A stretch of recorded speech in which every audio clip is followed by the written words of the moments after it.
a une seringue, on a un cathéter qui va être relié à la 500 cc de sérum physio, que l'on va relier à ce niveau-là, je ne sais pas si vous voyez, et nous avons le ballon, qui est également relié à un robinet à 3 voies, que l'on va installer de cette façon-là.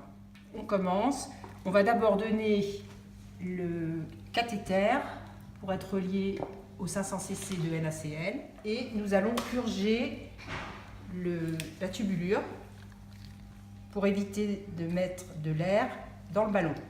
Quand c'est purgé, on installe les robinets. Voilà, je pense que c'est comme ça.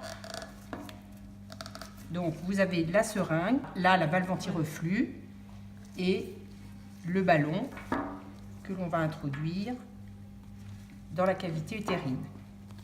On peut mettre un petit peu de liquide dans le ballon pour l'avoir plus en main avant de l'introduire dans la cavité utérine.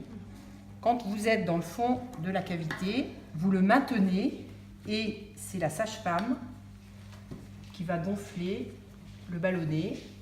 Donc il n'y a pas du tout à changer les robinets puisqu'il y a la valve anti-reflux. Vous pompez et ça arrive directement dans le ballon.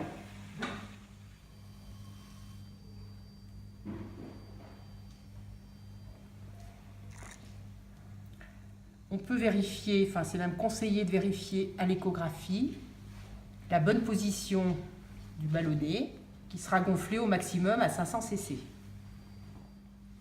Quand vous avez rempli suffisamment le ballonnet, il est conseillé de remettre au niveau de la poche de recueil du sang, de repousser un petit peu de sérum physio, de façon de repousser un petit peu les caillots qui auraient pu se former.